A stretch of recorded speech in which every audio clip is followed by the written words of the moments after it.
Saya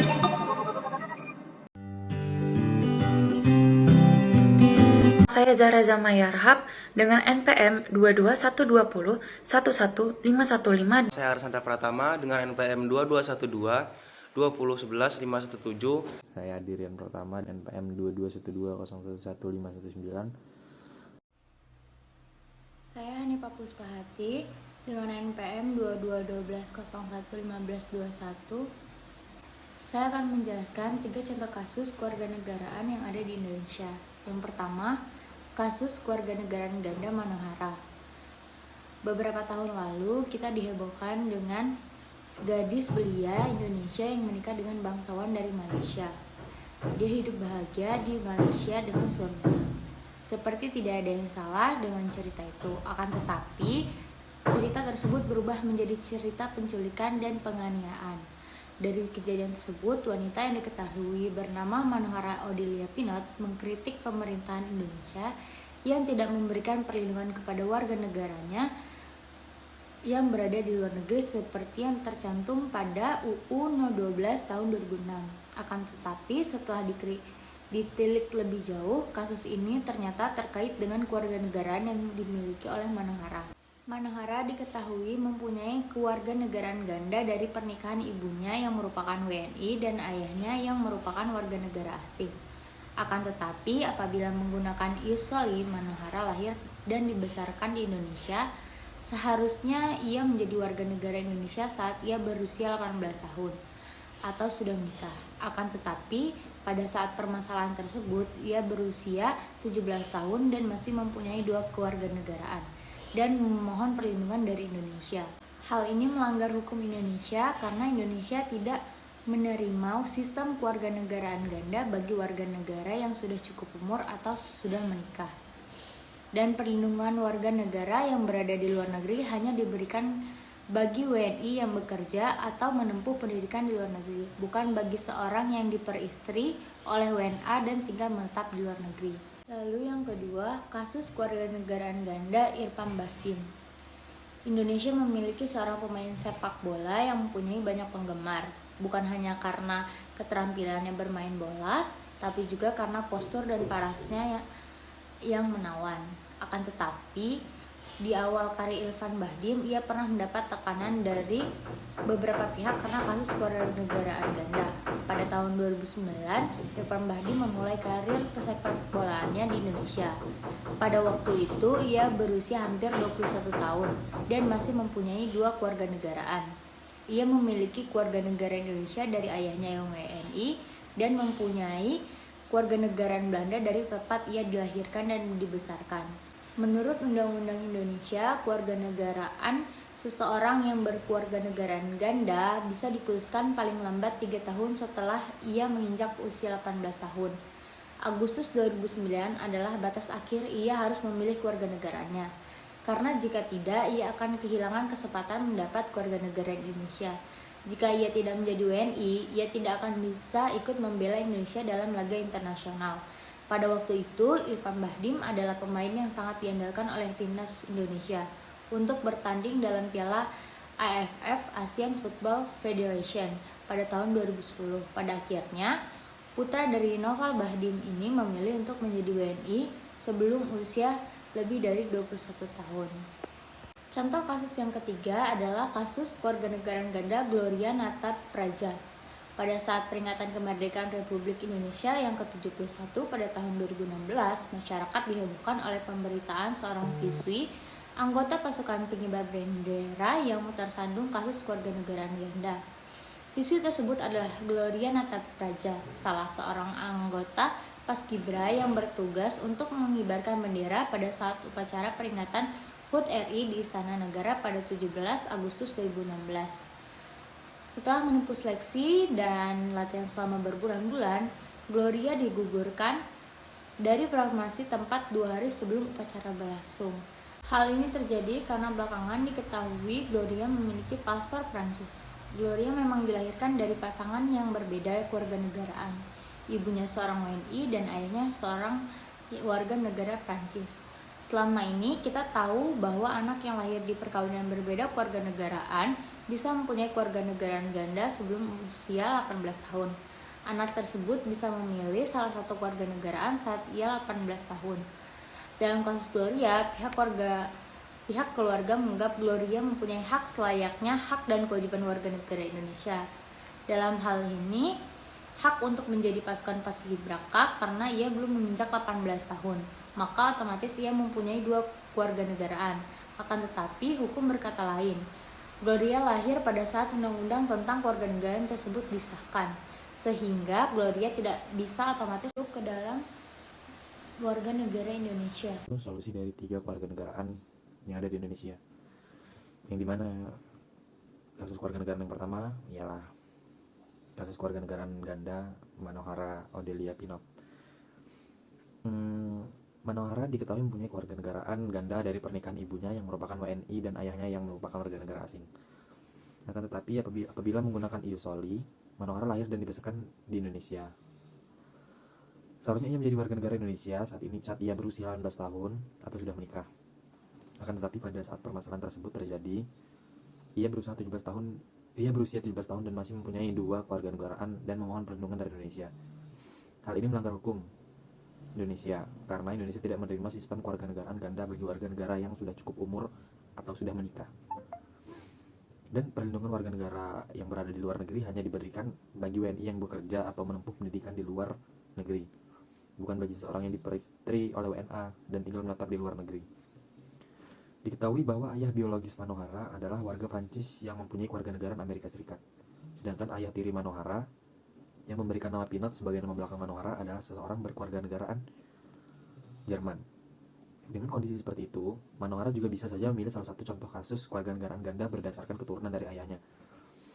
Ayah Manohara juga meminta Amerika Serikat untuk menangani kasus tersebut karena Manohara mempunyai kewarganegaraan Amerika Serikat.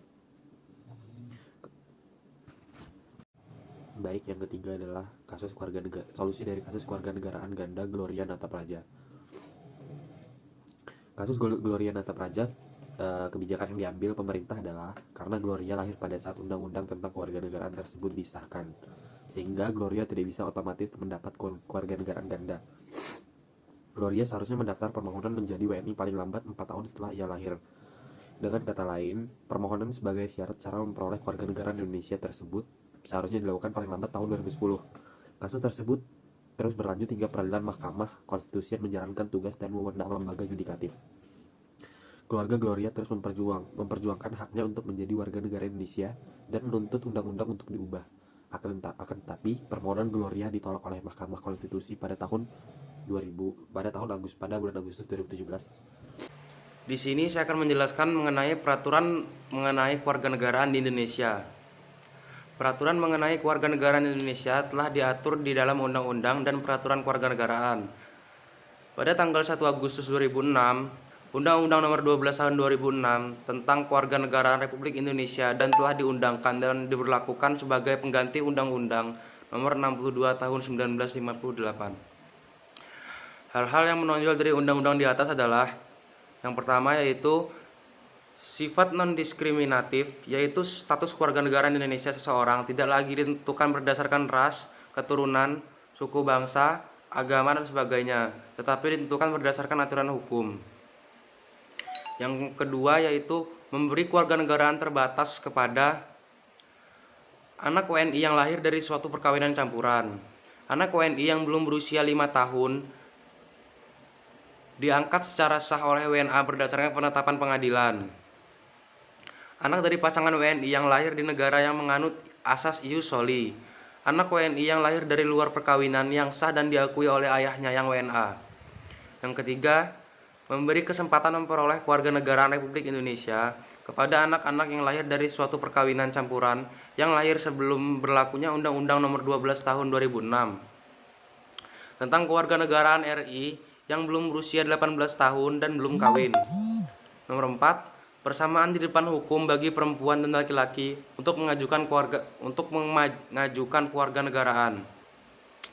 Yang kelima, kehilangan kewarganegaraan bagi suami atau istri yang terkait perkawinan yang sah tidak menyebabkan hilangnya status kewarganegaraan dari istri atau suami. Dan yang keenam adalah Kehilangan kewarganegaraan Indonesia bagi seorang ayah atau ibu tidak dengan sendirinya berlaku terhadap anaknya. Di sini saya akan menjelaskan mengapa sebagian orang menganggap untuk menjadi warga negara Indonesia melalui proses naturalisasi sangat sulit dan mahal. Naturalisasi atau pewarganegaraan adalah suatu bentuk cara untuk warga negara asing dalam memperoleh statusnya menjadi warga negara Indonesia. Dalam naturalisasi sendiri, ada 8 syarat yang telah diatur dalam pasal 19 Undang-Undang Nomor 12 Tahun 2006 yang berisikan pertama, sudah harus berusia 18 tahun atau sudah kawin.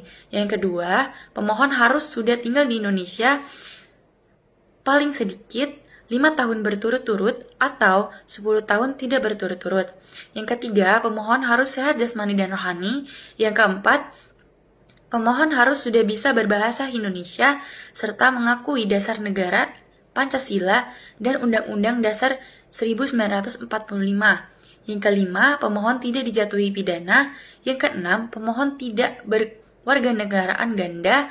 Yang ketujuh, pemohon sudah mempunyai penghasilan tetap atau pekerjaan yang tetap. Yang kedelapan, pemohon membayar pewarganegaraan ke dalam kas negara. Setelah persyaratan tersebut terpenuhi, seseorang dapat mengajukan permohonan kepada Presiden melalui Menteri. Permohonan tersebut harus dilampirkan dengan lampiran yang pertama, fotokopi akte kelahiran, yang kedua, fotokopi akte nikah, yang ketiga, surat keterangan keimigrasian yang menyatakan bahwa pemohon sudah benar-benar tinggal di Indonesia selama 5 tahun berturut-turut atau 10 tahun tidak berturut-turut. Yang keempat, ada fotokopi kartu izin tetap yang disahkan oleh pejabat. Yang kelima, surat keterangan sehat jasmani dan rohani yang dikeluarkan oleh rumah sakit. Yang keenam, surat pernyataan bahwa pemohon bisa berbahasa Indonesia. Yang ketujuh, surat pernyataan bahwa pemohon sudah mengakui dasar negara Pancasila dan Undang-Undang Dasar 1945. Yang kedelapan, ada surat keterangan catatan kepolisian yang wilayah kerjanya berada di tempat tinggal pemohon. Yang kesembilan, ada surat keterangan bahwa pemohon tidak berkewarganegaraan ganda. Yang kesepuluh, ada surat dari kecamatan yang menyatakan bahwa pemohon sudah mempunyai penghasilan tetap atau pekerjaan tetap. Yang ke-11, ada bukti pembayaran uang pewarganegaraan dan biaya pemohonan ke kas negara. Dan yang terakhir, harus menyertakan foto 4x6 cm sebanyak 6 lembar. Setelah melampirkan persyaratan tersebut, pemohon harus menunggu selama 14 hari terhitung dari sejak diterimanya permohonan. Untuk dilakukannya substantif disertai pertimbangan dari Presiden selama 45 hari, terhitung dari sejak diterimanya persyaratan tersebut oleh Menteri. Dan ketika sudah permohonan tersebut disetujui, sudah diterima, pemohon harus mengucap sumpah atau janji di hadapan pejabat dan 2 orang saksi lainnya. Begitulah proses naturalisasi yang sangat sulit dan banyak sekali proses yang harus kita jalani. Dan mengapa sebagian orang berpendapat bahwa proses ini sangat mahal? Karena proses ini dikenai biaya sebesar 50 juta per orangnya. Dan begitulah penjelasan dari saya mengenai naturalisasi untuk menjadi warga negara Indonesia.